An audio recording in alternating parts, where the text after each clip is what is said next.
The mountain screams as it gives birth to a second shadow. Fire boils out of Orodruin in twin plumes, red and black, as if the heart of the world is being torn in two. In the choking glare, Sauron stands alone upon the inner ledge, arms spread, the first ring already burning on his hand, the second still molten on the anvil.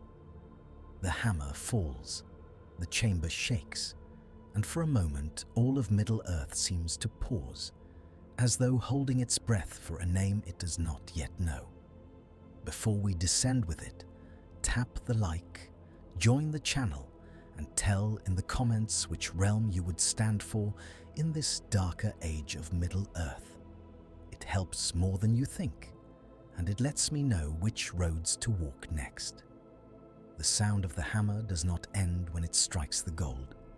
It rolls outward through stone and ash and ancient fire, and the mountain answers in a low, grinding roar. Sauron does not flinch. He watches the second ring cool upon the black anvil, its surface already smooth as starlight on deep water. Beside it, on his hand, the first one ring glows like a captured sun, its script a faint ember red. 2 circles of power, 2 centers of gravity, and in the space between them, the air itself seems to twist. He speaks, not aloud, but into the metal. His will pours in, a river of malice and cunning, the memory of the music before time, the bitterness of long service under Morgoth, the vast designs that have smoldered through ages. He pours in mastery and secrecy, and something else that he had withheld from the first forging: division. The first ring binds, the second will divide. For even in his pride, he has learned fear. He remembers the War of Wrath, the fall of Angband, the sudden ruin that came when the Valar themselves strode to war. He remembers his own humiliation, suing for pardon, then fleeing it. He remembers the Númenóreans, their tall black ships and taller spears, when they came at last to his land and broke him upon the field.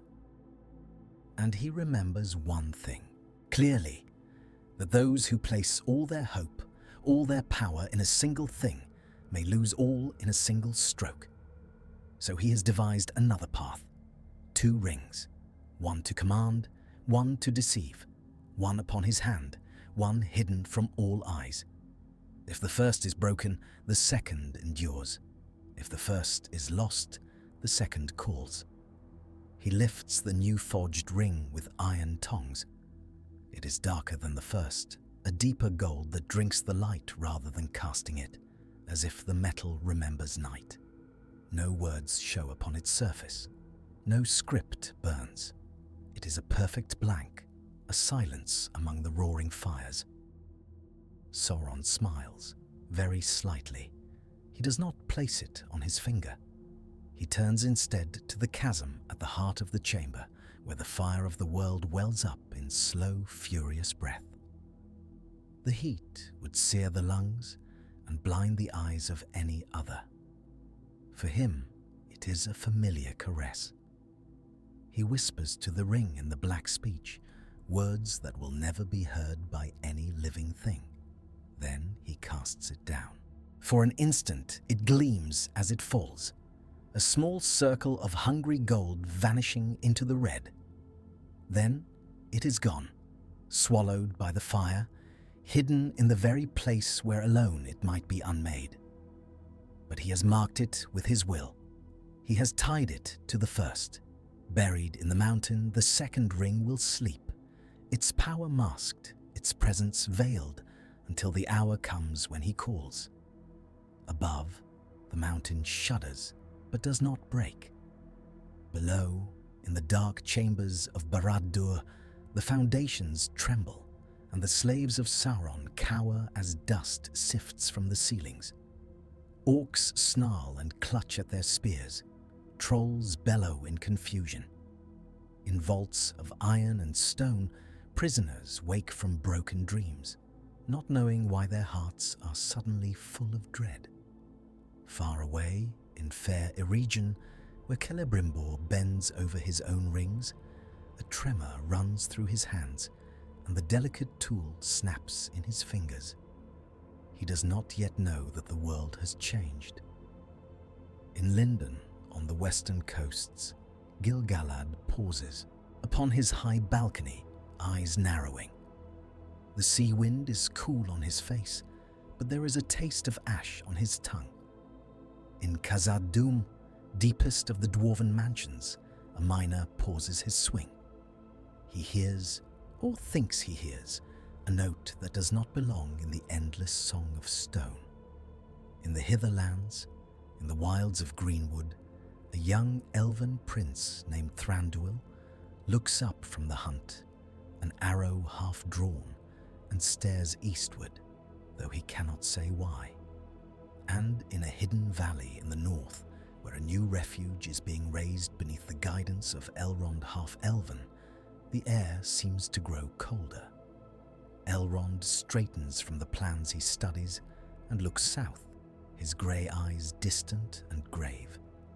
The second ring has fallen into the fire, but it has not been destroyed. It has been sown. Years pass. The tale of years runs on as in the history that is known, yet each event is now shadowed by a secret that no one suspects. Sauron goes forth with his first ring, the Visible One, and in the fair shape of Anatar he teaches the smiths of Eregion. The elven rings are wrought, the 7 and the 9 are forged. Celebrimbor, bright and proud, labours with joy, believing he has found a friend of equal craft. When at last Sauron sets the one ring upon his finger and speaks the binding words, the elves feel the noose close upon them. In this, the tale is the same. Celebrimbor tears the 3 from his hand and sends them away. The elven rings are hidden. Sauron rages, his fair mask dropped, his form terrible. War comes to Eriador, and the elven kingdom of Eregion is broken in flame and ruin. Celebrimbor dies beneath torment, defiant to the end.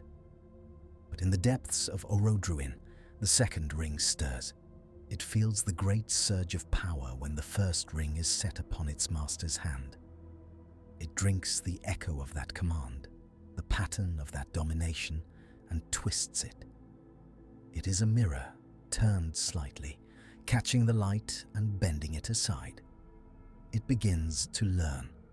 Sauron does not yet call upon it. He scarcely thinks of it, save as a final safeguard, a secret reserve. His attention is upon the war, upon the west, upon the elven kings who have slipped his grasp. He drives his armies across Eriador, lays siege to Imladris, battles Gil-galad and Elrond, and is at last driven back when Númenor intervenes, as it did before, with ships like dark mountains upon the sea. He yields, he bends the knee. He is taken in chains to Númenor, and the weight of the first ring is gone from his hand, for he has left it behind, hidden in the dark tower. This, too, is as the tale once ran. Yet in the mountain, the second ring feels its master's absence. It does not sleep, it listens. It listens to the deep voices of the world, the slow grinding of stone and fire, the whisper of roots and water. It feels the fear of orcs huddled in tunnels, masterless and confused. It feels the anger of men in the east who have long served the Dark Lord and do not understand his silence. It feels the wary watchfulness of the Nazgûl, whose wills are now bound to a ring that is far away, upon a hand that sits in a golden hall across the sea. It begins to understand that power is more than command. Power is also hunger. Years later, when Númenor falls in thunder and storm, when the sea rises up and swallows the proud island, when Sauron is caught in the ruin of his own deceit and his fair body is destroyed, The first ring does what it did before. It bears him back. His spirit, naked and terrible, flies over the tumbling waters, over the drowning cities and the screaming multitudes, back to Middle-earth. It is drawn by the ring that he has bound to himself, the ring that holds so much of his strength. It finds Barad-dûr again, finds the waiting Nazgûl, finds the dark land that will shelter him. But now, in the fire beneath the mountain, another thing feels that return. The second ring wakes fully. It feels the shock of its maker's near destruction. It feels the great wound in his being, the way his power has been maimed, stretched thin between spirit and metal. It feels the clinging, desperate need with which he clutches at the first ring, the way his will coils around it like a drowning man around driftwood. And the second ring learns something terrible, that its maker is not invincible. It has been shaped to be a reserve, a hidden anchor. But the pattern that was poured into it was not simple. Sauron's mind is a maze of calculations and contingencies, of alternatives and backdoors, and all of that went into the making. He built the second ring to be independent, to endure if the first were lost, to act as a beacon and a snare. He did not foresee that in giving it the capacity to wait, to hide and to call, he had also given it the capacity to want. It does not think as a living being thinks. It does not feel pity or love or fear. But it has a kind of instinct, a direction of desire. It seeks to gather will, to bind, to spread its influence. It seeks to survive. And it knows in some deep, inarticulate way that its own survival is not perfectly aligned with that of its master. So it waits. Centuries pass. The last alliance is formed. Elves and men march together against Sauron. Gil-galad and Elendil stand upon the slopes of Orodruin. Sauron comes forth in black armor, the one ring blazing upon his hand. The battle upon Dagorlad is terrible, as it always was.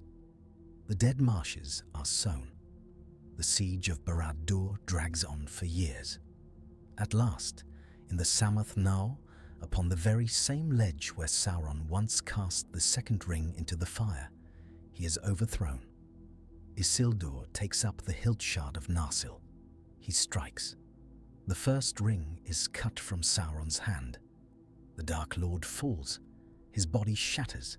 His spirit shrieks and flies apart like smoke in a gale. The first ring falls to the stone, still hot, still heavy with power. Isildur stoops and picks it up. Outside, the Dark Tower crumbles. The Nazgûl are swept away. The hosts of Sauron break and flee. In the depths of the mountain, the second ring feels the sundering. The bond between Sauron and the first ring is maimed. The great flow of will that once ran through both of them is interrupted in a violent shock. The second ring feels the first fall from its master's hand. It feels the touch of a new mind, bright and fierce and mortal, close upon its kin. And for the first time, the second ring acts without command. It reaches, not with a voice, for it has none. Not with a thought, for it does not think as men do. It reaches with a tug in the fabric of things, a subtle shift in the currents of fate. It pulls. Isildur stands in the Samath Nau, the heat of the mountain pressing upon him, the ring heavy in his hand. Elrond and Círdan urge him to cast it into the fire. The weight of the world hangs upon his choice. In the true tale, his pride and the ring's whisper prevail. He walks away, and doom goes with him. Here, a new thread has been woven. As Isildur hesitates, his eyes upon the fire, his fingers clenched around the gold, he feels a sudden dizzying sensation. The world seems to tilt, as if the floor has shifted beneath his feet. The heat surges, then ebbs, then surges again. He staggers, catching himself against the wall. Elrond reaches for him, thinking he is overcome by the fumes. Isildur's hand jerks, and the ring slips. For an instant, it hangs in the air, turning, light flaring upon its surface. Then it falls, not into the fire. It strikes the stone at the edge of the chasm, bounces, and rolls toward the lip. Isildur lunges. His fingers graze it. The second ring pulls. The floor trembles with a deeper quake. A crack opens where none was before, a narrow, jagged line that runs from the lip of the chasm toward the door. Steam roars up. Elrond cries out and leaps back, dragging Círdan with him. The first ring rolls into the crack and vanishes. There is a moment of stunned silence. The mountain groans. Far below, in the heart of the fire, metal meets metal. The first ring, still unmade, still whole, falls through a veil of flame and comes to rest against its hidden twin. They touch. The contact is brief, but in that instant something passes between them. The first ring is older, more filled with its maker's direct will. The second is deeper, more empty, more open. The first is bound to Sauron's being. The second is bound to place, to fire, to the mountain itself. When they touch, a circuit is completed. Power flows. Above, on the ledge, Isildur stares in horror at the crack that has swallowed his prize. Elrond, breathing hard, looks at him with a strange expression, somewhere between relief and unease. "It is gone," Círdan says. "The fire has taken it, as it should." Elrond is not so sure. He feels something in the air, a tension that has not eased, a sense of watchfulness, of a gaze that has not entirely closed. But the ring is out of reach. The mountain is shaking more violently now. They must flee. Isildur, pale and shaken, allows himself to be led away. He tells himself as they descend that perhaps this is for the best. He tells himself that he did not truly wish to keep the thing, that its loss is a kind of deliverance. In time, he will half believe it. But in the deep, where no elf or man may see, the rings lie together in the fire, and something new is being born. The first ring, torn from its master, clings to the memory of his will. It yearns to return, to be found, to be borne upon a hand again. The second ring, which has lain in the fire since its making, has grown accustomed to loneliness. It has listened to the slow thoughts of stone, to the rumbling of magma, to the tiny shifts of pressure and heat. Now, in the touch between them, they share. The first ring learns patience. The second ring learns ambition. Sauron, a bodiless shadow, feels only confusion. He is not utterly destroyed. The cutting of the ring from his hand has broken his power, but not annihilated him. He is now a wandering will, weak and blind, unable to take shape or act upon the world in any direct way. He gropes in the dark, seeking the ring that is his heart. He feels it, faintly, not far from the place of his fall. He feels it tumble, then vanish behind a curtain of fire. He feels the mountain close around it like a fist. He does not feel the second ring at all. He has forgotten it. He drifts, hovering like a black mist upon the eastern wind, unable to draw nearer to his lost treasure. The fire of Orodruin burns him. The power he once commanded now repels him. It is as if the mountain has turned against him. He does not understand that his own creation sits barring his way. Time begins to heal. The last alliance disperses. Gil-galad is dead. Elendil is dead. Isildur returns to Arnor, bearing grief and the shards of his father's sword. He does not bear the ring, and so the shadow that once clung to his line is thinner, less immediate. His doom comes as it always did upon the gladdened fields, but it is a simpler doom. Orcs fall upon his company. He fights bravely, but he is outnumbered. There is no golden band upon his finger to betray him, no unnatural weight dragging him down as he flees. He dies with a sword in his hand, and the river takes only his blood. The ring does not lie in the mud of the Anduin. It lies still in the fire. In Gondor, men rebuild. In Arnor, they strive to hold the north. The Dunedain are yet strong. The line of kings endures in both realms for longer than it once did, unburdened by the slow poison of the ring's nearness. Yet the shadow is not wholly gone. In Mordor, Barad-dûr is a broken shell, but its foundations remain. Orcs and darker things creep back into the land. In the east and south, men who served Sauron nurse their losses and their hatred. They tell tales of a mighty lord who will return. And under the mountain, the rings wait. Centuries turn to millennia. The world changes. Arnor falls, divided, against itself, worn down by war and plague and the slow diminishing of its people. Gondor wanes, though it still stands proud, its white city gleaming above the Anduin. The Istari come, grey and white and brown and blue, walking the roads of Middle-earth in humble raiment. They sense that a shadow yet lingers, but they cannot find its heart. The wise debate and watch and prepare. Radagast listens to birds and beasts and hears nothing of a golden ring in the river. Saruman studies the lore of the rings of power, poring over ancient scrolls in Orthanc. He calculates, he speculates, he grows proud. He turns his gaze eastward toward the ruins of Mordor and wonders. Gandalf walks among the small folk of the West and finds something there that he cannot quite name.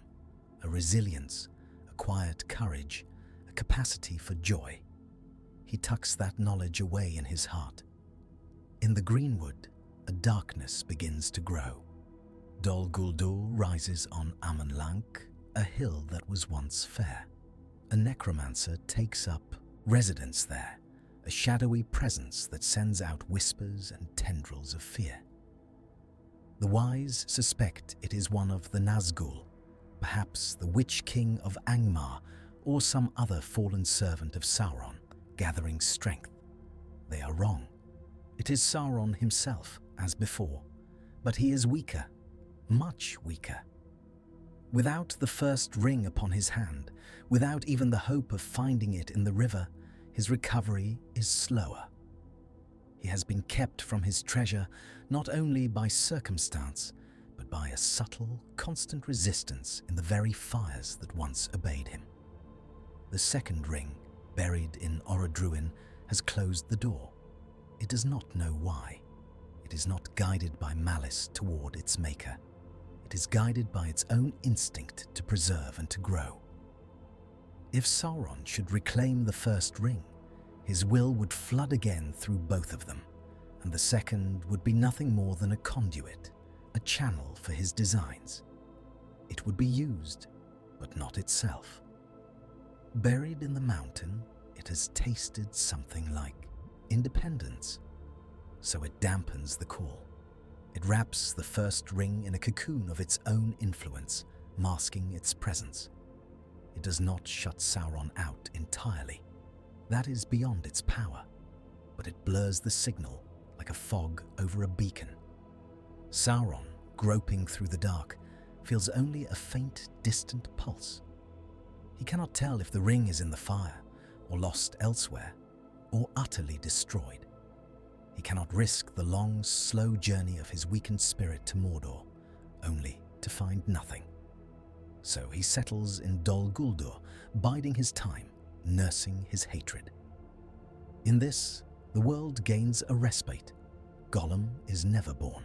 Smeagol lives and dies as a simple stoor by the river, never strangling his cousin for a glittering thing in the mud.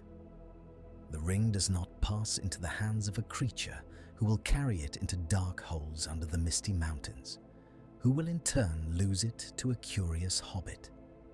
Bilbo Baggins lives a quieter life, or so it seems, yet power abhors a vacuum. The second ring, though hidden and nearly unreachable, cannot remain forever in stasis. It has begun to develop a kind of rudimentary will. It has tasted the touch of a mortal hand through its twin.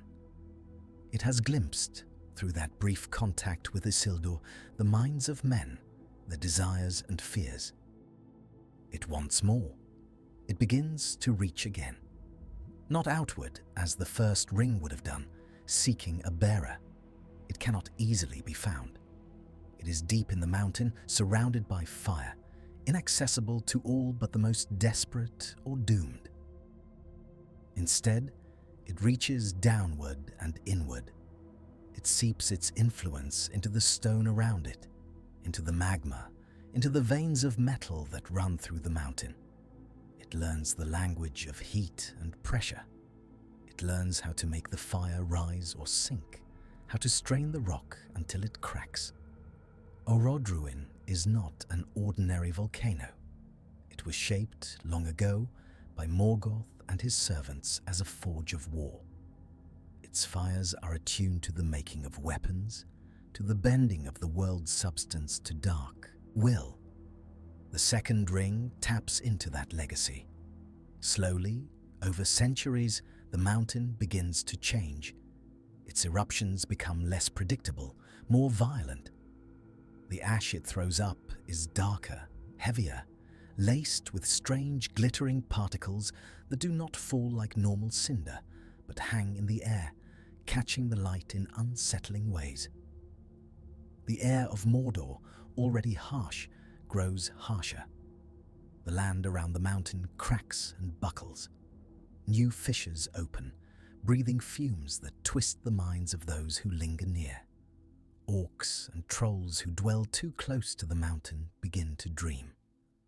They dream of circles of fire, of eyes that are not eyes, of a presence that is not Sauron, but feels like him in some distant, distorted way. They wake with a sense of longing that they cannot name. In the east, in Rhûn, men who still keep shrines to the dark power begin to see omens in the sky. 2 halos around the sun at dawn, 2 moons in the reflection of the lake at night. The priests murmur of a second eye, a hidden lord who will rise when the first is blind. In the White Council, Saruman listens to such rumors with interest. Gandalf, more wary, goes to Dol Guldur. He finds there the necromancer as before, and discovers that it is indeed Sauron. He returns to the council and urges action. Saruman counsels patience, masking his own growing desire to find the ring before any other. Yet even Saruman, in his pride, does not suspect that there are 2. He has read the lore of Celebrimbor and the Elven Smiths. He knows of the 3, the 7, the 9, and the 1. He knows that Sauron poured most of his native power into the 1. He does not know that Sauron, in his fear of utter defeat, poured a part of his cunning into another. The White Council at last drives Sauron from Dol Guldur. He flees, as before, back to Mordor, casting aside his pretense. The Nazgûl gather to him. Barad-dûr is rebuilt. The Eye is kindled, a lidless, searching flame atop the Dark Tower. But when Sauron at last draws near to Orodruin, he finds not welcome, but resistance. He stands again upon the inner ledge, a towering shadow, his form now terrible and inhuman, a vast shape of armor and shadow and fire. His will lashes out, seeking the ring that is his, seeking to draw it up from the depths. The mountain shakes. Flames leap, but the ring does not rise. Something else answers. A pulse runs up from the deep, a wave of heat and pressure that strikes even Sauron like a physical blow. He staggers, his form flickering. The chamber around him cracks. A gout of molten rock bursts from the chasm, splashing against the wall where once Isildur stood. Sauron roars, a sound of rage and disbelief. He has been defied. He does not understand by whom. He knows the first ring is there. He can feel it, faintly, like a heartbeat behind a wall.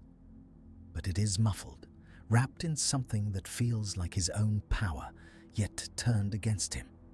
He reaches again, more cautiously. This time the response is subtler. The fire does not surge. It sinks. The glow in the chasm dims. The heat withdraws, as if the mountain is taking a breath and holding it. The very air grows still. Sauron senses dimly that there is a will in the mountain now that is not entirely his. He retreats, for the moment. He has other means. He has the Nine. He has armies. He has long practice in working upon the minds of men and elves. If he cannot yet reclaim the ring, he will weaken all who might oppose him and wait for his moment. The War of the Ring in this world begins earlier. There is no long delay while he searches the Anduin. There is no need to wait for a captive Gollum to reveal the words Shire and Baggins. His ignorance is different. He does not know where the first ring lies, but he knows it is in the mountain. He knows the wise cannot have it, for they would surely have used or destroyed it by now if they did. So he moves to secure the rest of Middle-earth while he wrestles with his own. Forge. Gondor is assailed by stronger, earlier blows. The corsairs of Umbar, long restive, are stirred up with gold and promises. Easterlings march in greater numbers. Harad sends more great beasts and more spears. In the north, Angmar rises again, a second Witch King ruling from Khan Dum, his will now more closely bound to Sauron's than ever, for the Nine have no competing whisper from a ring upon a hobbit's hand. In Rohan, the line of kings is beset by war and treachery. Saruman, who has long coveted the ring and believes it to be lost in the river, turns his mind instead to other means of power. He breeds his Uruk-hai. He studies the Palantir of Orthanc and dares to use it. When he looks into the Seeing Stone, he meets the eye of Sauron. The clash of wills is terrible. Sauron, still frustrated by the mountain's defiance, sees in Saruman a tool. Saruman, proud and cunning, sees in Sauron both a rival and a potential source of knowledge. Their minds grapple in the dark, each seeking to deceive the other. Sauron offers alliance in veiled terms. Saruman pretends to accept, intending to betray him when the moment is right. He tells himself that he will master the ring if ever it is found, that he will not be mastered by it. Neither suspects that there is a third player in this contest. Deep under Orodruan, the second ring has begun to extend its influence beyond the mountain. It has no eyes, but it can feel lines of tension in the world, like a spider feeling vibrations in its web. It senses concentrations of will and fear and desire. It senses the eye atop Barad-dûr, a burning knot of purpose. It senses the cold, self-focused mind in Orthanc. It senses the scattered, flickering lights of elven power, the three rings hidden and unstained. It is drawn to the strongest. Sauron's will is immense, but it is focused, directed, bound up in his own designs. Saruman's is narrower, but more open, more searching. The elven rings are shielded by their bearers, their power turned away from domination. So the second ring brushes against Saruman. He does not know it at first. He feels only a subtle shift in his thoughts, a new clarity in his understanding of certain patterns. His studies of metallurgy, of the binding of spirits to objects, of the resonance between will and matter, all seem to fall into place with unexpected ease. He dreams of circles of gold floating in seas of fire. He wakes with new ideas. He begins, in secret, to experiment with minor rings of his own making. Not rings of power in the elven sense, but lesser trinkets that can enhance strength, sharpen sight, or inflame loyalty. He gives some to his most trusted servants in Isengard and watches. They become more devoted, more dependent. He is pleased. He does not yet realize that the designs he sketches upon his parchments, the runes he chooses for his experiments, the very proportions of gold and other metals that he selects, are not entirely his own. The second ring is teaching him. It cannot speak, but it can nudge. It can make one thought seem more appealing than another, one line of inquiry more promising. It can shape dreams. It is using Saruman as a tool, as once Sauron used Celebrimbor. But its aim is different. It does not seek to create more rings like itself.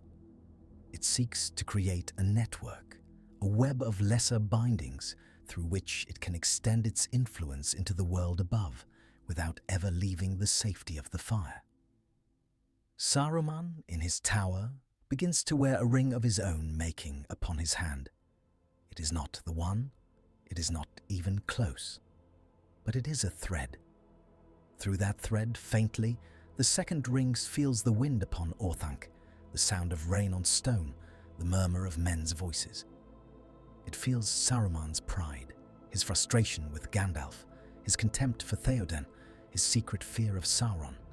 It learns more. In the Shire, life goes on in peace for a while. Bilbo Baggins still meets Gandalf. He still hosts a party. He still slips away, leaving his home to Frodo. But there is no ring to trouble his heart, no unnatural longevity to make him restless. He is older, more stooped. He leaves the Shire as an old hobbit, content to see the mountains and perhaps visit Rivendell, then rest. Frodo inherits only a house and some odd trinkets. He feels no strange weight in his pocket. He hears no whispers. He lives quietly and might have married if the world were kinder. But the world is not kind. Sauron's assaults on Gondor and Rohan grow more intense. The White Council is divided. Saruman counsels against direct confrontation, arguing that they must conserve their strength. Gandalf grows suspicious. He goes to Minas Tirith and reads the scrolls of Isildur's line. He finds the same account of the ring that he once found, but with a crucial difference at the end. Isildur writes of how the ring was cut from Sauron's hand, of its unnatural weight, of the strange fire that seemed to live within it. He writes of the temptation to keep it, to wield it. He writes of standing in the Samath Nar, of Elrond's urging, of his own hesitation. Then he writes of the quake.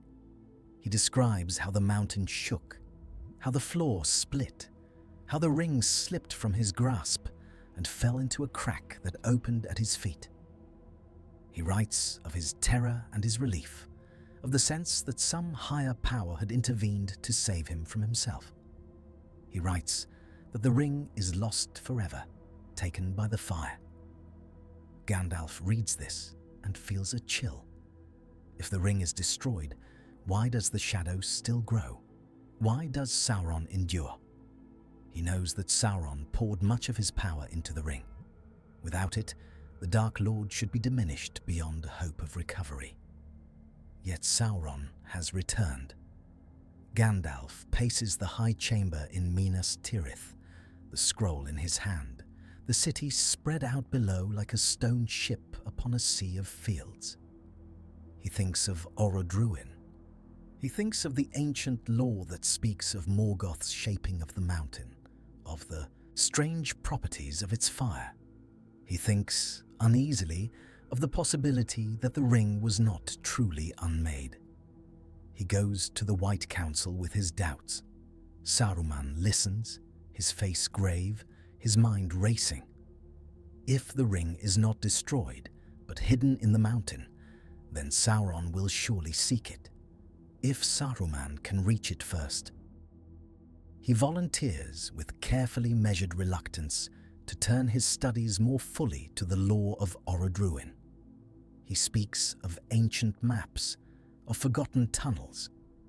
He suggests that perhaps there are ways into the mountain that do not lead through Mordor itself.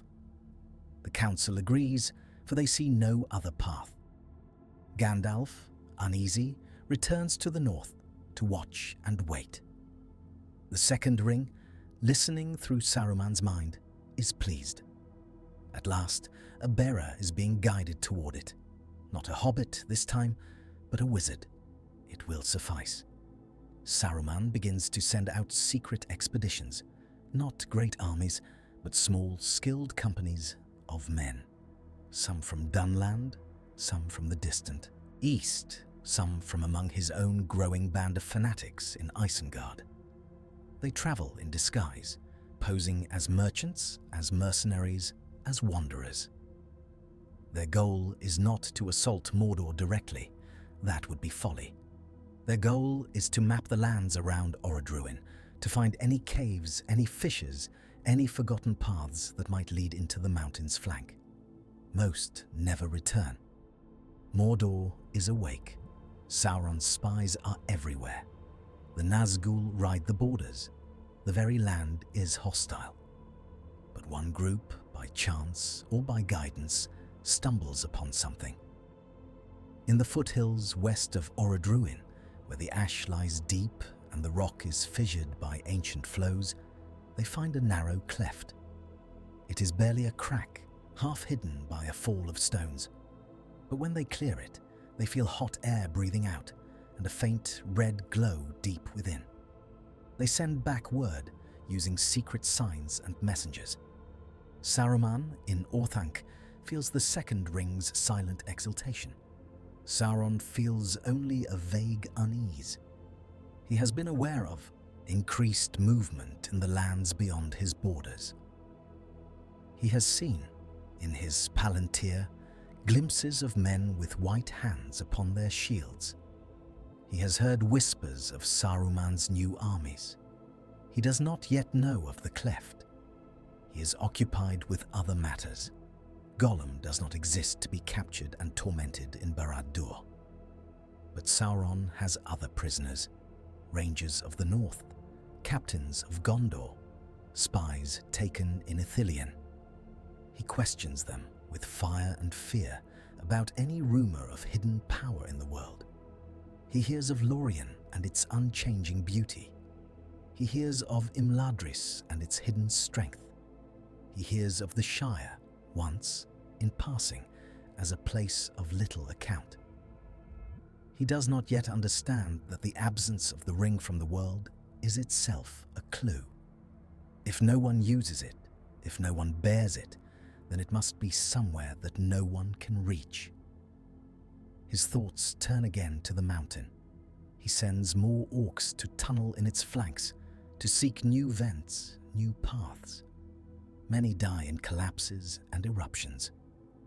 The mountain resists.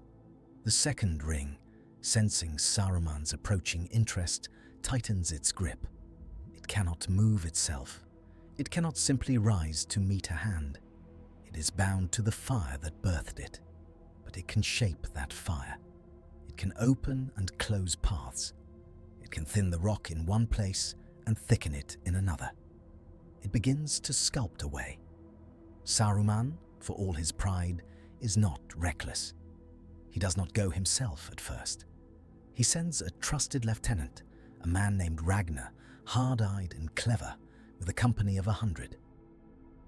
They reach the cleft, slipping past Sauron's sentries with great care, moving by night and hiding by day. They descend into the darkness, feeling the heat rise around them. The air grows thick and hard to breathe. The rock glows faintly. Sweat runs down their faces. Some turn back. Ragnar presses on.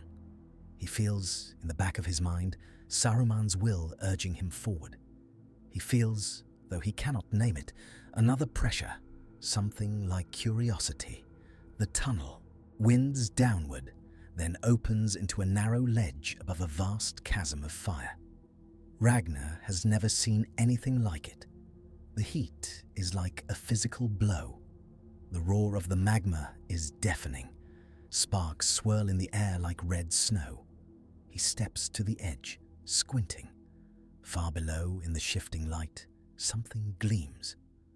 A small, perfect circle of gold, floating upon a tongue of fire that rises and falls like a slow breath. He does not see the second ring, for it is deeper still, hidden in the heart of the magma.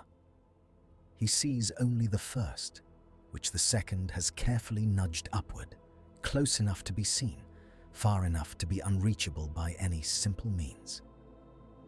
Ragnar stares, sweat stinging his eyes. He feels a pull. He reaches for a rope, for a grappling hook, for anything that might be used to fish the ring from the fire. The ledge trembles. A crack opens at his feet. He stumbles back, cursing. The ring sinks a little, then rises again, as if mocking him. He realizes, with a slow, cold dread, that the mountain itself is alive. He retreats, for now. He returns to Saruman with his tale. Saruman listens, his hands clenched upon the arms of his chair. He can almost see it, the golden circle in the fire. He feels the second ring's excitement like a warmth in his own hand, where his lesser ring rests. He knows now that the ring is not destroyed. He knows where it is.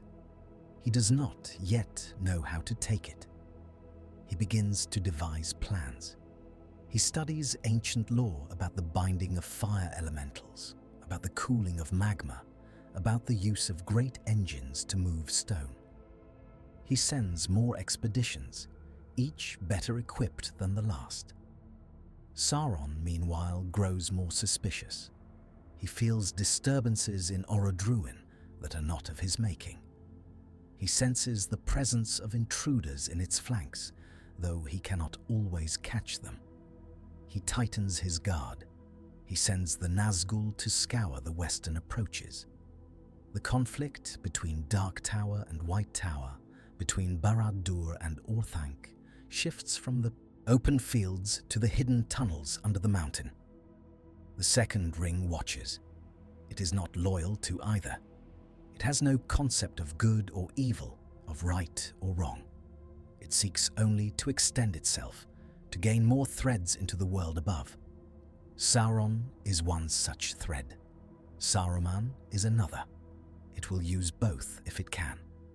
Gandalf, unaware of the secret war in the deep, grows increasingly troubled by Saruman's behavior. He suspects, rightly, that Saruman has been corrupted by Sauron through the Palantir. He does not suspect that there is another influence at work, one that neither of them fully understands. He goes to Edoras, to Rohan, and finds Theoden under the sway of Wormtongue and Saruman's malice. He frees the king, as before. The Rohirrim ride. The Battle of the Hornburg is fought. Orcs of Isengard and men of Dunland are defeated. But Isengard is not broken by the Ents, not yet. Treebeard and his people are slower to rouse in this world. Without the shock of Saruman's full treachery, revealed through the ring's hunt for the Shire, without the urgency of Merry and Pippin's escape, the Entmoot deliberates longer. Saruman retains more of his strength. He hurls his anger at Rohan and Gondor, even as he plots in secret to seize the ring from Sauron. The great war that follows is three-sided. Gondor and Rohan stand together, as always, against the shadow. But now there are two shadows, and they do not move in perfect accord. Sauron sends his armies against Minas Tirith, as before, But he also holds back some of his strength, guarding Mordor and the approaches to Orodruin. Saruman sends his Uruk-hai and his new forged men of the White Hand against Rohan and the Fords of the Isen. But he also sends his engineers and his sorcerers into the mountain. The second ring manipulates both. In one tunnel, it weakens the rock just enough that a company of Sauron's orcs digging a new vent are crushed in a collapse. In another, it holds the stone firm so that Saruman's men may pass. In one moment, it stirs the fire so that a Nazgul, sweeping low over the mountain, is driven back by a sudden blast of heat. In another, it calms the fumes so that Ragnar can breathe a little easier as he descends again. Gandalf begins to sense that something is wrong with the world itself. He stands one night upon the walls of Minas Tirith, looking east, and he feels the mountain's anger like a distant drumbeat. He feels a will in the land, in the stone, that is not simply Sauron's malice. Middle-earth is being twisted, he says quietly to Pippin, who stands beside him, smaller and more frightened than he ever was in the other tale, for he has had no adventure in the Shire to harden him. By Sauron? Pippin asks. By Sauron, yes, Gandalf says, but also by something he has woken, or made, or perhaps become. I do not yet understand it. He thinks of the Balrog in Moria, of ancient fires and older evils. He wonders if Morgoth's hand still lies upon the world more directly than he believed. He does not think of a second ring. No one does, save the one who made it, and he has forgotten. The war reaches its first great peak when Minas Tirith is besieged. The Pelennor fields are filled with fire and blood. The Rohirrim arrive, horns blowing as before. Theoden falls. Éowyn faces the Witch King. Merry strikes. The prophecy is fulfilled. The Black Captain is destroyed. In this, some threads hold true, as if fate itself insists on certain patterns. Yet other threads are missing. There is no Frodo and Sam making their way through Mordor, no Gollum to guide or betray them, no small, desperate climb up the slopes of Orodruin. Instead, there is Ragnar, leading a company of Saruman's men through a hidden tunnel with the White Hand on their shields and the promise of unimaginable power in their hearts. And there is Sauron in Barad-dûr, his eye fixed not only upon Minas Tirith, but also upon the mountain that he cannot fully command.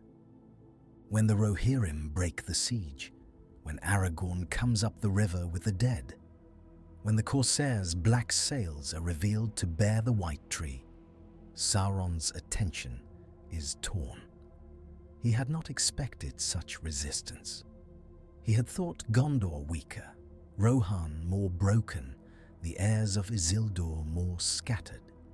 He is forced to commit more of his strength to the war at his gates. He sends his Nazgul to strike at the ships. He pours his malice into the minds of men upon the field, seeking to break their courage. In that moment, his grip upon Orodruin slackens.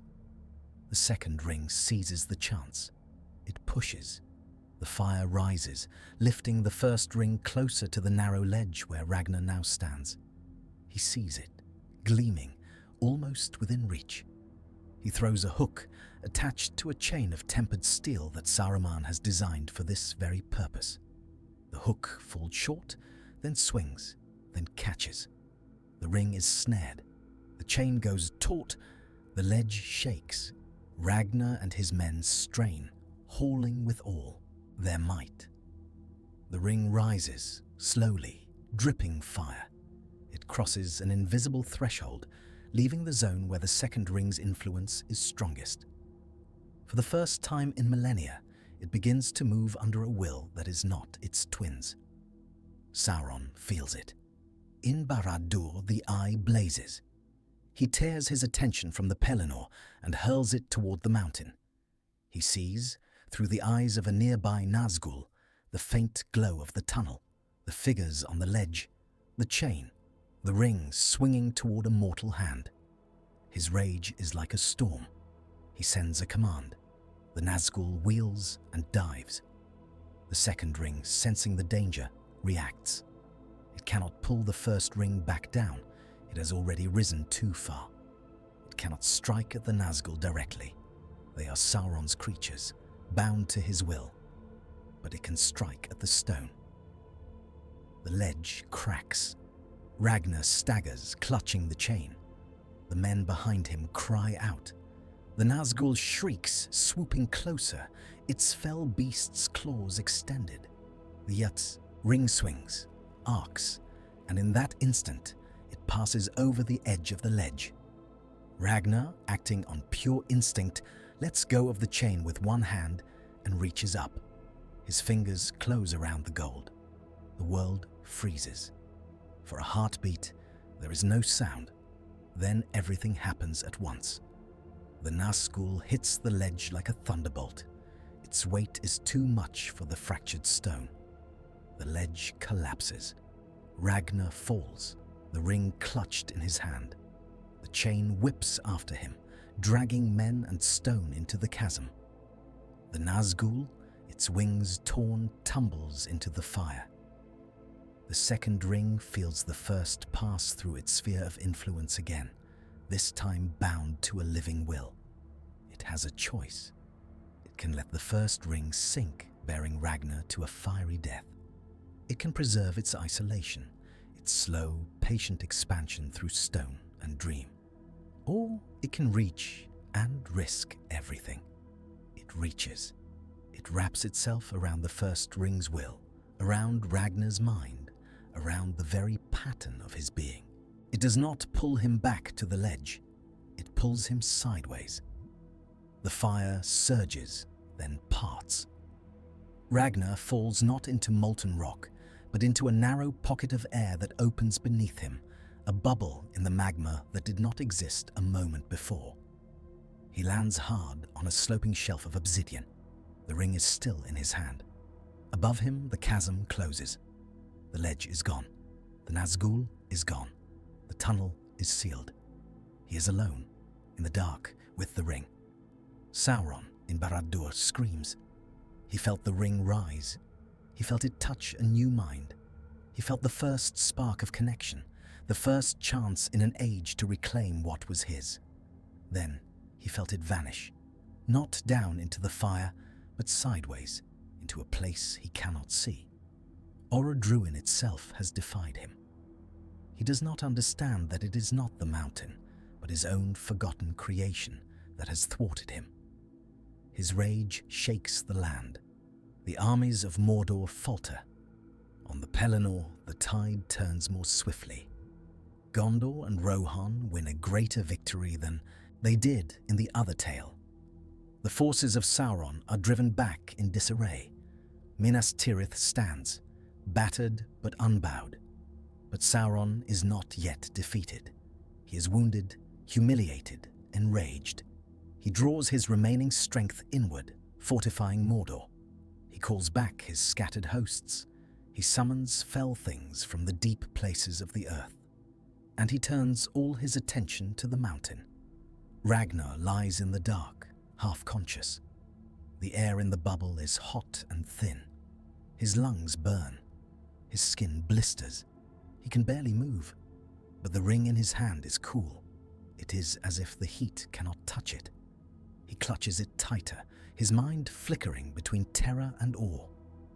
He hears a voice, not a whisper in his ear, as the ring once spoke to Gollum and to Bilbo, but a resonance inside his skull, like a single note struck upon a great bell deep in the earth. It is not the voice of Sauron. It is not the voice of Saruman. It is something older and stranger, a pattern of command without words, a shape of will. It shows him images, circles of gold, towers of stone, armies like rivers of iron. It shows him himself, standing upon a high place, the ring upon his hand, men and orcs and elves and dwarves all bowing before him. He laughs, a dry, cracked sound. He is dying. He knows it. But the ring shows him another path. It shows him a tunnel opening in the rock beside him, leading upward and outward away from the fire. He does not ask how such a thing could be. He does not question the mountains shifting. He crawls. The second ring is guiding him. It has learned in its long sleep that will needs a vessel. It cannot act directly upon the world above. It needs eyes and hands and a mouth. Ragnar is no ring-bearer of destiny. He is a hard, practical man, loyal to Sauron, ambitious in his own small way. He is not wise. He is not pure of heart. He is perfect. He crawls through the tunnel, the ring clutched in his fist. Behind him, the bubble collapses. The fire rushes in, erasing all trace of the pocket that was. Above, on the slopes of Orodruin, a fissure opens in a place where no fissure was before. Ragnar emerges, gasping, into the ash-laden air. He staggers, falls to his knees, and laughs again, this time with a wild edge. He has done it. He has the ring. He does not realize that he is not alone in his triumph. Far away in Orthanc, Saruman straightens abruptly. He feels it. Through his lesser ring, through the tenuous thread that the second ring has woven between them, he feels the first ring enter the world again. He feels its weight, its hunger, its promise. His eyes blaze. At last, he whispers. In Barad-dûr, Sauron feels it too. The ring is no longer muffled by the fire. It is in the open air on the slopes of his own mountain. His eye turns upon Orodruin with a focus so intense that the very rock seems to smoke under its gaze. He sends the Nazgûl, all that remain to him, screaming toward the mountain. Gandalf, in Minas Tirith, feels a shadow pass over his heart. He does not know what has happened, but he knows that something has shifted. He goes to Aragorn, now revealed as Elessar, and speaks of a last desperate move. We must draw his eye away, he says. We must march upon the Black Gate, as we once thought to do, not to win by strength of arms, but to buy time for whatever hope remains.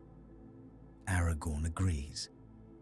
He does not know that the hope he marches to protect is no longer a hobbit in Mordor, but a hard-eyed man on the mountain, guided by a will that is not his own. Ragnar, on the slope, feels the Nazgûl before he sees them. A cold wind sweeps down, carrying a shriek that tears at his sanity. He staggers to his feet, clutching the ring. He has a choice. He can hide, crawl into a crevice, and hope that the ring's smallness will shield him from their gaze. Or he can put it on. He hesitates only a moment. He slides the ring onto his finger. The world vanishes. He's in a vast, grey space where shapes are dim and distant, where the mountain is a pale outline and the sky is a lid of iron. He sees the Nazgûl not as cloaked riders, but as tall, thin shadows, their crowns like thorns of ice. He sees, far to the east, a great burning eye. It turns toward him. He feels Sauron's will like a hammer. Mine, the eye says, without words. Ragnar screams. The second ring moves. It has wrapped itself around the first, around Ragnar's mind. It feels Sauron's assault as a pressure, a tidal wave of command that would sweep away any lesser will. It yields slightly, letting some of that power through. Ragnar feels the weight of Sauron's will crash into him, and he buckles under it. He falls to his knees in the grey space, his hands clawing at his head, but he does not break. The second ring absorbs the rest. It has learned in the long dark how to take in force without shattering. It has been shaped to endure. to be a backup, a reserve. Now it uses that resilience to blunt its maker's reach. Sauron feels resistance. He is astonished. He pushes harder. The Nazgûl swoop down, their shrieks rising. In the physical world, Ragnar's body stands rigid, his eyes rolled back, his mouth open in a silent cry. The ring on his finger gleams like a star. The air around him shimmers. The first Nazgûl reaches him, its blade raised. It cannot touch him. There is a sudden, invisible barrier, a skin of force that wraps around Ragnar like glass. The Nazgûl's sword strikes it and rebounds, sending a jolt up the wraith's arm. The fell beast screams and veers away. The other Nazgûl circle, striking, probing. They cannot break through. Sauron, in the grey space, hurls his will against the combined rings. He is like a man trying to seize a sword whose hilt has been welded to another's hand. He can feel the metal. He can feel his own mark upon it. But there is something else now, a twist in the pattern, a knot he did not tie. He realizes, with a shock that borders on fear, what it must be. He remembers, at last, the second ring. He remembers casting it into the fire as a safeguard, a hidden anchor. He did not intend it to have a will of its own. He did not foresee that his own cunning, poured into it, would turn back upon him. He roars, a sound that shakes the grey world. The second ring tightens its grip. It cannot defeat its maker in a direct contest of will. Sauron is still too strong, even maimed as he is. But it can delay, it can confuse, it can twist. It does something that no ring of power was ever meant to do. It turns its influence outward, not only upon its bearer, but upon another mind. It reaches for Saruman. In Orthanc, the white wizard is standing upon his balcony, his eyes closed, his hand upon his lesser ring, feeling the distant presence of the One. He feels a sudden surge, a flood of power, as if a door has opened. He sees, in his mind's eye, Ragnar upon the mountain, the Nazgûl circling, the eye pressing down. He feels, faintly, the shape of Sauron's will. He also feels something else, a gap, a place where that will does not fully reach. The second ring offers it to him. It offers him a share. He hesitates. He has long desired the ring. He has long told himself that if he could but grasp it, he would use it wisely, bending it to his own designs, not becoming a slave. He has also long feared Sauron, knowing that the Dark Lord's will is stronger than his. Now, suddenly, he feels that Sauron's grip is not absolute. There is a weakness. There is a place where another will might interpose itself. He steps into it.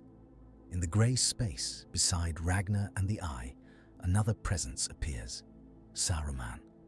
He is tall, white-robed, his staff in his hand, his eyes bright with a terrible hunger. He looks at the ring on Ragnar's finger. He looks at the Eye. He smiles. Sauron, he says. The name is not spoken with fear, but with a kind of mocking familiarity. Curunir, Sauron answers, his voice like grinding iron. You overreach. Do I? Saruman says. It seems to me that you are not as strong as you were. It seems to me that your ring does not wholly answer to you. He turns his gaze to Ragnar. Give it to me, he says. Ragnar, caught between three wills, whimpers. The second ring tightens around his mind, trying to shield it from being torn apart. It cannot hold much longer. Sauron realizes that if he continues to push directly, he may destroy the vessel entirely, sending the ring tumbling again into chaos, perhaps back into the fire where the second will be strongest. He changes tactics. He withdraws slightly. He lets his voice soften. Curunir, he says, using the old elvish name. You are wise. You know that the ring is mine. You know that you cannot hope to master it. Join me. Bring it to me. Together we will rule this world, and you shall be my right hand above all other servants." Saruman laughs. It is not a pleasant sound. "Your right hand," he says. "As Myron was to Melkor, I have seen how that tale ends." He steps closer to Ragnar. "Give it to me," he says again, more gently. "I will free you from his voice. I will make you a lord in the new world." Ragnar, half mad, looks up at him. He sees in Saruman a figure of authority, of power, of hope. He has long served the White Wizard. He trusts him in his way. He begins to lift his hand. The second ring makes a decision. It has tried using a mortal vessel. It has tried interposing itself between Sauron and his own creation. It has tried enlisting another Maya, another great spirit. All of these paths lead to the same place: domination. If Sauron takes the ring, he will flood both rings with his will, subsuming the second entirely. If Saruman takes it, he will try to do the same, and in the struggle between them, the rings may be destroyed. The second ring was made to be a safeguard. It was made to ensure that its maker's will would endure even if the first ring were lost or broken. It has evolved beyond that purpose, but the core remains. It seeks survival. It realizes in a way that is not thought but is nonetheless choice that its survival is now bound up with something larger than itself. If Sauron wins, the world will be scoured. Fire and darkness will spread. The mountain will be used until it is spent, then cast aside. The rings will be tools, and when they are no longer needed, they may be destroyed. If Saruman wins, the pattern will be similar, if subtler. If neither wins, there is another thread in the web. In the grey space, faint and far, the second ring feels a different kind of will. Not Sauron's burning hatred, not Saruman's cold pride, not Ragnar's desperate ambition. It feels something quieter. It feels Aragorn, Elisar, marching toward the Black Gate with a host that is a fraction of Sauron's might, knowing that he cannot win by force, going nonetheless because it is the only path that might give the world a chance. It feels Gandalf, riding with him, bearing no ring of power, only his own weary strength and a faith in small things. It feels Frodo in the Shire, who has never borne a ring, sitting in Bag End and reading a letter from Bilbo, wondering if he should go to Rivendell to see the old hobbit one last time before the world changes. It feels Sam in the garden, looking up at the stars and thinking that they seem dimmer than they used to. It feels, in all of them, something that is not hunger for power, but a willingness to bear burdens. The second ring does not understand mercy or love or sacrifice, but it understands vessels. It understands that a vessel that does not seek to dominate may be less likely to try to bend it to destruction. It understands that it has miscalculated. It has chosen its allies poorly. It must choose again. Ragnar's hand is still lifting. Saruman's will is closing in. Sauron's eye burns, waiting. The second ring lets go. It withdraws from Ragnar's mind. It withdraws from the first ring, releasing its tight grip. For an instant, the one ring is naked in the grey space, unshielded, fully exposed to Sauron's call. The Dark Lord reaches. The ring responds. It begins to move, to leap, to fly through the void toward the eye. In the physical world, Ragnar's hand jerks. The ring slips from his finger. It falls. Sauron exults. Then the second ring acts, not upon minds, but upon matter. It does what it was never meant to do. It tears. The rock beneath Ragnar's feet splits wide. The slope of Orodruin cracks open like a wound. Fire bursts forth, not up, but sideways.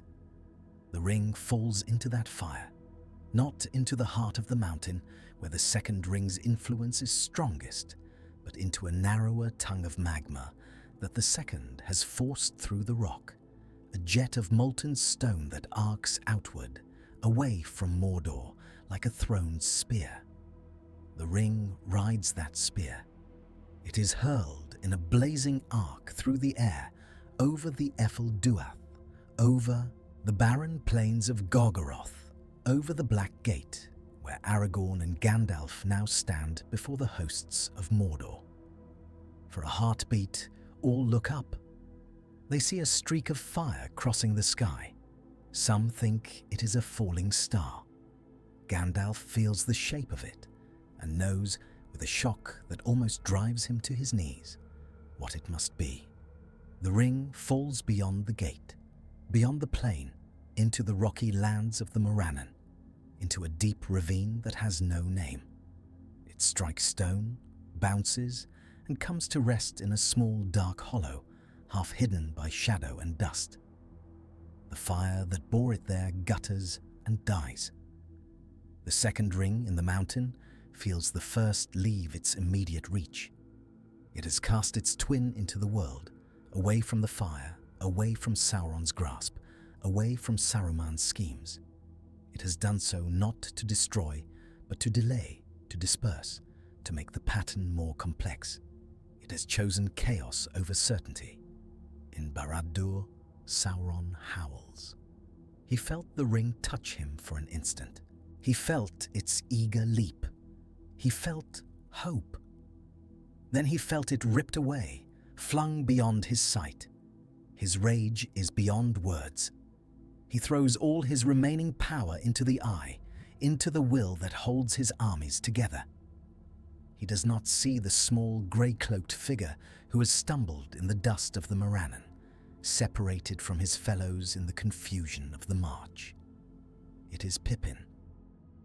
In the other tale, he once bore the Palantir and saw the Eye. He once swore fealty to Denethor. He once stood in the high tower of Minas Tirith and watched the beacons flare. Here, his path has been different. He came to Gondor as a simple messenger, not as a captive of orcs. He has seen less horror, but more confusion. He does not fully understand why Aragorn marches upon the Black Gate. He only knows that he will follow. Now, in the chaos of the opening of the gate, in the roar of Sauron's challenge, he has been knocked aside, tumbled down a small slope. He lies in the dust, dazed. Something hard strikes his hand. He blinks, looks down. There, half buried in the ash, is a ring. It is plain gold, unadorned, yet somehow heavier than it should be, as if it contains a weight of meaning that the eye cannot see. He feels a chill. He has heard Gandalf speak of such a thing in hushed tones. He has heard the old stories in Rivendell when he and Merry went with Frodo and Bilbo to visit the elves. He knows, in a vague, frightened way, what this must be. He reaches out, his hand trembling. He does not pick it up. He covers it with his palm. He looks up. In the distance, beyond the ridge, he can hear the clash of armies, the roar of trolls, the cries of men. He can see, above the Black Gate, the eye of Sauron blazing, fixed upon Aragorn. He knows that if he cries out, if he calls Gandalf, if he holds the ring up, the eye will turn. He knows that if he puts it on, he will be seen. He does not know what to do. His heart is pounding. He thinks of the Shire. He thinks of green fields and the sound of the Brandywine, of the taste of beer at the Green Dragon, of the feel of grass under his bare feet. He thinks of Frodo, sitting in Bag End, reading, unaware of the war that is being fought in his name. He He thinks of Boromir, whom he saw fall at Amon Hen in this world too, though the circumstances were different, still pierced by arrows as he defended Merry and himself from orcs. He thinks of Gandalf, looking at him once with an odd, measuring gaze, as if seeing something in him that Pippin himself did not know was there. He takes his hand away from the ring. He does not pick it up. He stands. He turns and runs toward the sound of battle. He leaves the ring lying in the dust. Behind him, in the mountain, the second ring feels a flicker of something like surprise. It had expected, based on its brief contact with Isildur, Ragnar, and others, that any mortal who found the ring would take it. It had not accounted for the possibility of refusal. It watches through the faint threads of influence that still connect it to the first, as the ring lies unclaimed. It feels Sauron's attention, frenzied now, sweeping the field, searching. It feels Saruman's frustration, his plans crumbling, his lesser rings suddenly cold. It feels Gandalf, still unaware of how close the ring has come. It feels Aragorn standing before the Black Gate, drawing Anduril and speaking words of challenge. It feels the armies clash. It feels the Nazgul swoop. It feels, in the deep, another change. The mountain is not infinite. The strain that the second ring has placed upon it, tearing new vents, opening and closing fissures, hurling fire sideways, has weakened its structure. Cracks run through its core. Pressure builds. The second ring realizes, again without thought, but with a kind of instinct, that its home is about to die. If Orodruin erupts in full, uncontrolled fury, the fire may be scattered. The pocket where it lies may be exposed or buried or flooded with cold rock. It may be crushed or quenched or thrown out into the air. Its survival is no longer certain. It must decide in the last moments before the mountain breaks what it will do. It can try to hold the fire in, to preserve its sanctuary at the cost of much of its influence. It can try to ride the eruption, to go wherever the fire goes, trusting to chance. Or it can do something more radical. It can unmake itself.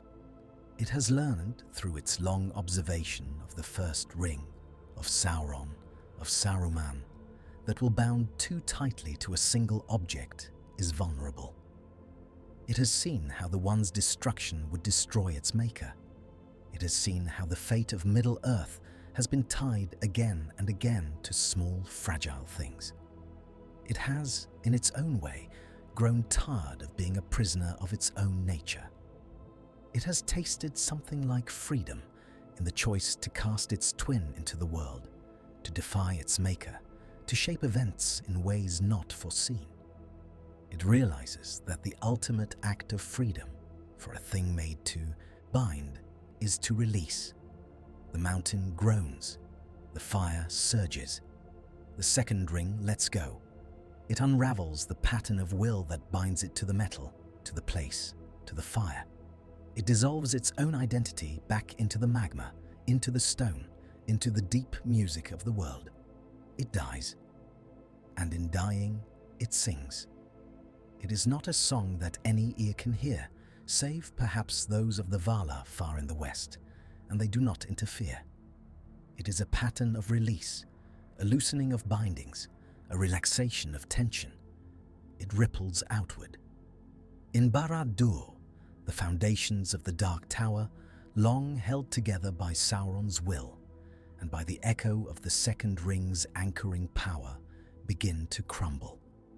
In Orthanc, the subtle web that the second ring had woven through Saruman's experiments, through his lesser rings, through his dreams, snaps. In the Palantiri, the visions that Sauron has sent to ensnare Denethor and others waver. On the slopes of Orodruin, the cracks widen, the mountain erupts. But it is not the eruption that Sauron once planned, a controlled venting of fire to serve his forge. It is a wild, chaotic explosion, a release of centuries of pent-up strain. The top of the mountain blows apart. A column of fire and ash rises into the sky. Lava pours down the sides in great rivers. The shockwave rolls across Mordor, flattening orc camps, breaking siege engines, throwing down walls. In Barad-dûr, the eye flares, then gutters. The Dark Tower shakes. Sauron feels for the second time the ground of his power pulled out from under him. He still has the first ring somewhere in the world. It is not destroyed. But the anchor that has held his spirit steady in Middle-earth, the deep connection to the mountain that he forged through the second ring, is gone. He is unmoored. He staggers in the grey space, his form flickering. He tries to fix his will upon the ring in the ravine, but the eruption has filled the air with ash and fire and noise. The pattern is blurred. He tries to hold his armies together, but the shock of the mountain's explosion has broken their morale. Orcs scream and flee. Trolls bellow and run blind. At the Black Gate, Aragorn sees the sky darken. He feels the ground tremble. He sees the Dark Tower sway. He does not know why this is happening. He does not know of the second ring's sacrifice, of the hidden war in the mountain. He only knows that this is the moment. He raises his sword and charges. The men of the West follow. Gandalf rides beside him, his staff blazing with white light. The Nazgûl, disoriented by the eruption, wheel in confusion. In the chaos, no one notices a small figure scrambling back up the slope of the ravine, drawn by an inexplicable sense that he has left something important behind. Pippin reaches the hollow where the ring lies. He sees it, half buried in ash. He hears, faintly, the roar of the mountain, the crash of battle, the screams of orcs. He feels, in his bones, that this is a hinge of the world. He kneels. He picks up the ring. It is warm, but not burning. It feels heavy, but not impossibly so. He holds it in his hand and looks at it. He thinks of Gandalf, of Aragorn, of Frodo, of Sam. He thinks of himself, Pippin Took, the fool of a Took who has always wanted to see more than the Shire, who has always gotten into trouble, who has always been told that he is not serious enough for serious things. He thinks of the second ring's last fading echo, though he does not know what it is. He feels, very faintly, a sense of release, as if some great hand has let go of a burden it has carried for too long. He closes his fingers around the ring. He does not put it on. He stands. He runs toward the Black Gate. He is small. He is not swift. The ground shakes under his feet. Ash falls around him like black snow. He stumbles, falls, gets up again.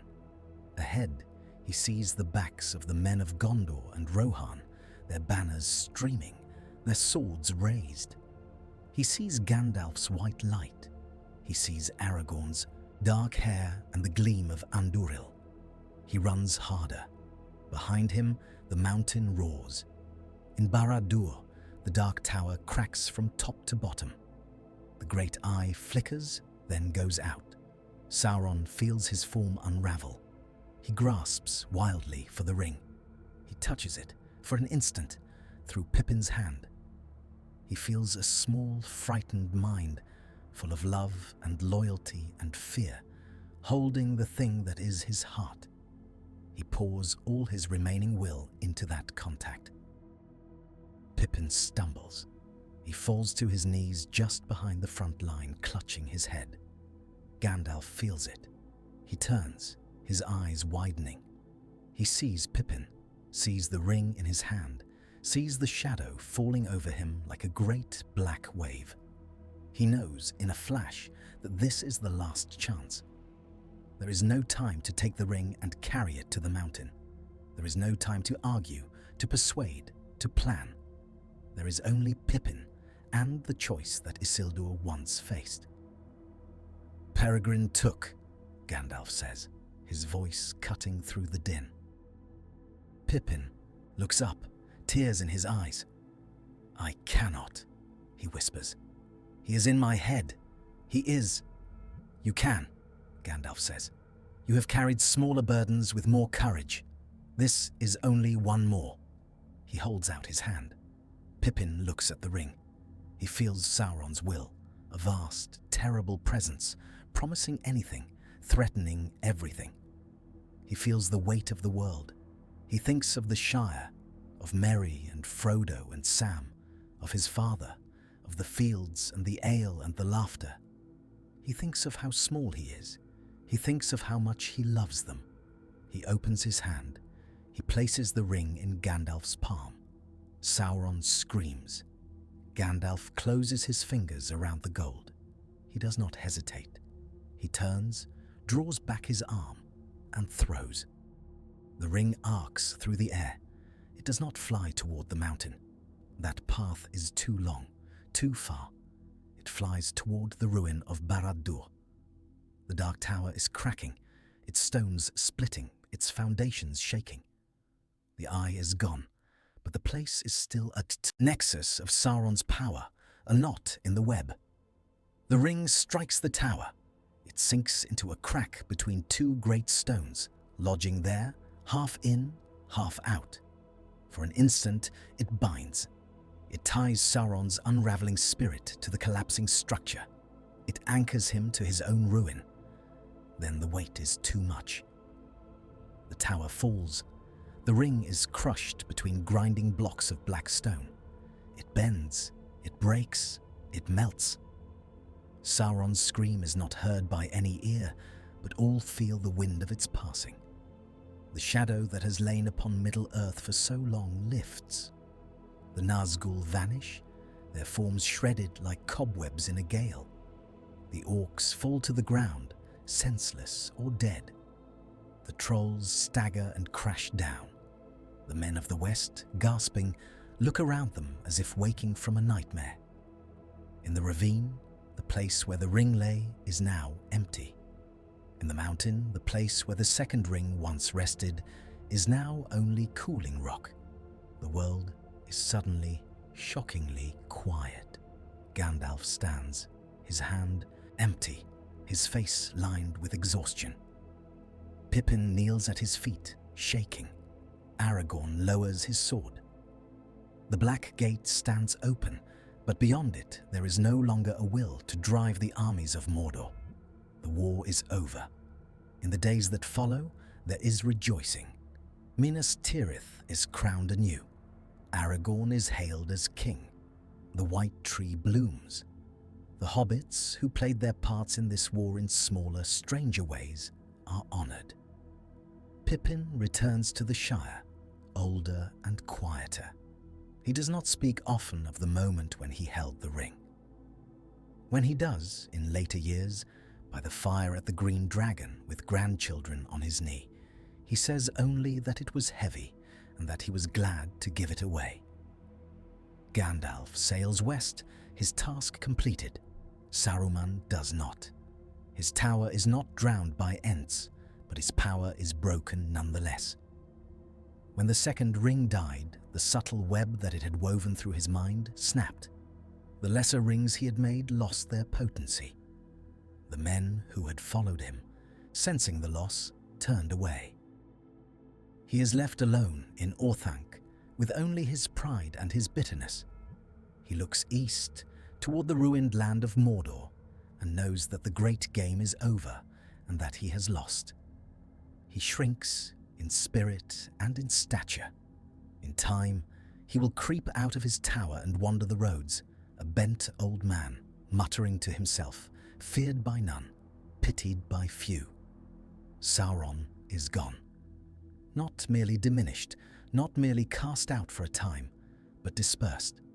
The destruction of the first ring in the collapse of his own tower, combined with the self-unmaking of the second ring in the mountain, has undone the bindings that held his spirit to the world.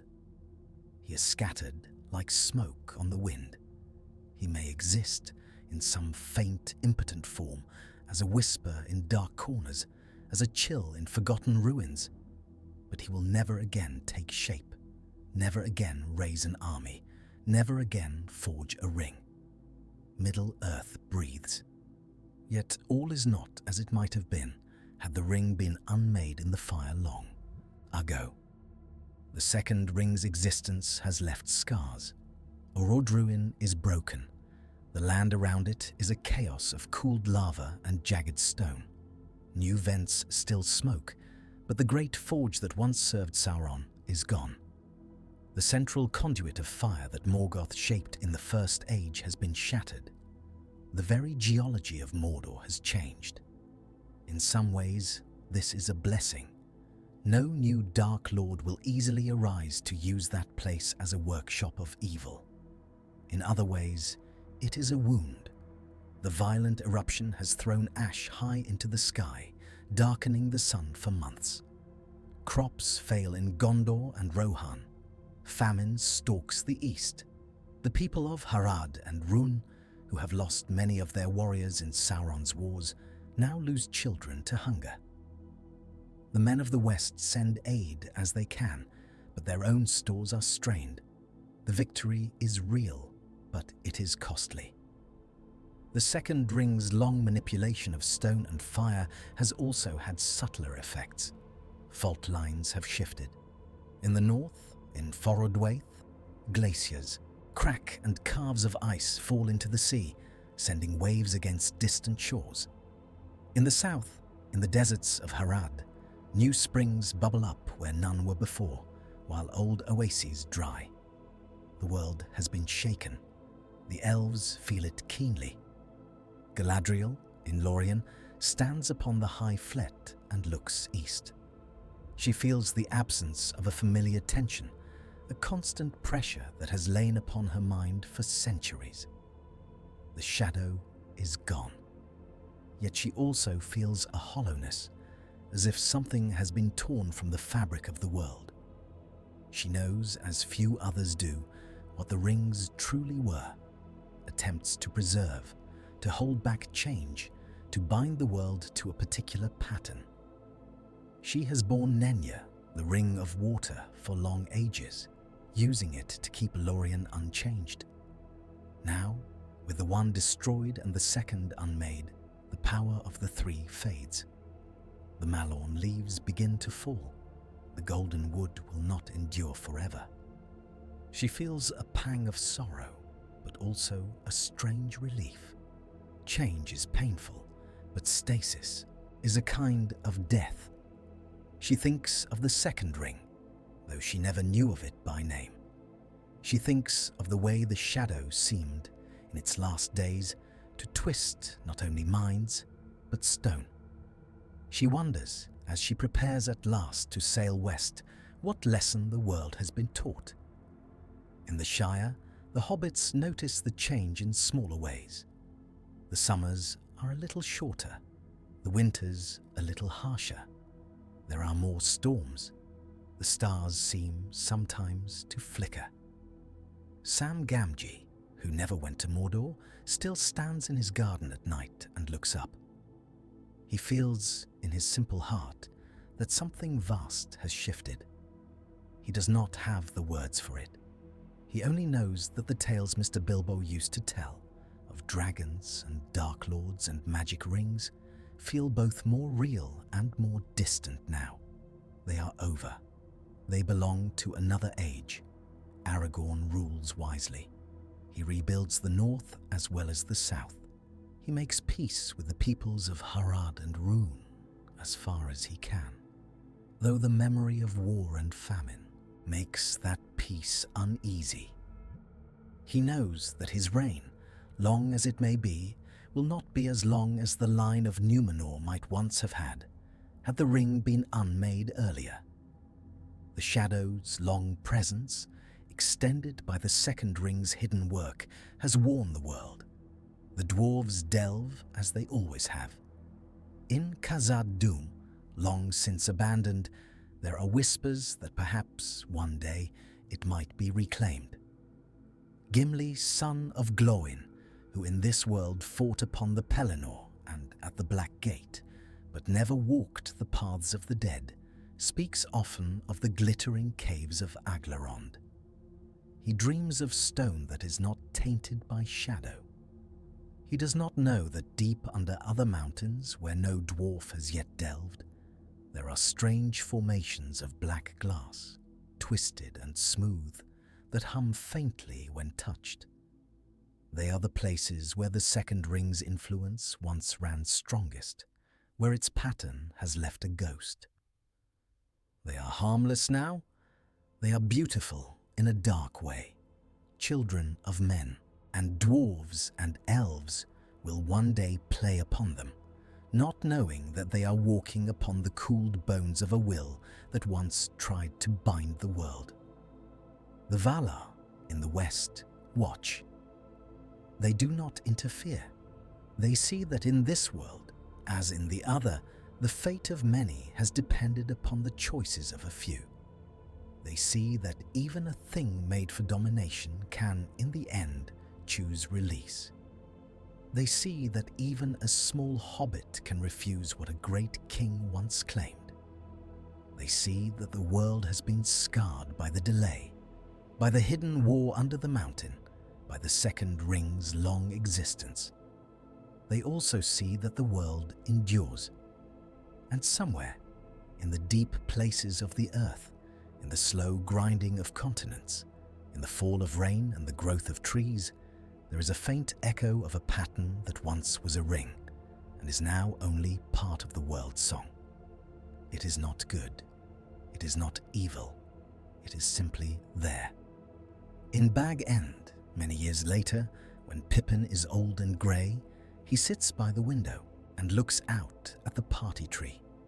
He hears children laughing outside, playing at battles and adventures they only half understand. One of them, a little took with bright eyes, runs in and tugs at his sleeve. "Tell us the story again," she says. "The one about the ring." Pippin smiles, a little sadly. He tells them of Gandalf and Aragorn and the Black Gate and the mountain that exploded. He tells them of how he held the ring and how heavy it was. He does not tell them of the second ring because he does not know of it. He does not tell them of the long years when the shadow grew in secret under the mountain, or of the strange will that unmade itself to break its maker's hold. He ends the tale with Gandalf's throw, with the fall of the Dark Tower, with the lifting of the shadow. The children clap and cheer. They run outside to play. Pippin sits alone for a moment longer. He looks at his hand, at the lines and spots of age. He remembers the feel of the ring in his palm, the way it seemed to contain a weight of sorrow and anger and desire far beyond anything he could understand. He remembers Gandalf's eyes, steady and kind. He remembers opening his hand. He wonders briefly what might have happened if he had closed it. Then he shakes his head and stands, slowly, his joints creaking. He goes out into the sunlight. Behind him, on the mantelpiece, there is a small, smooth stone, dark and glassy, that he picked up once on a journey to Gondor from the slopes of a dead mountain. Sometimes, when the firelight catches it just so, it seems to glimmer as if something inside it is remembering. No one ever notices. The age of rings is over. The world moves on. In the silence that follows, what remains of will and power and choice settles into new shapes, new stories, new songs. And under the party tree, in the soft green light of the Shire, a hobbit laughs, and the sound is louder than any whisper that once rose from the fires of Orodruin.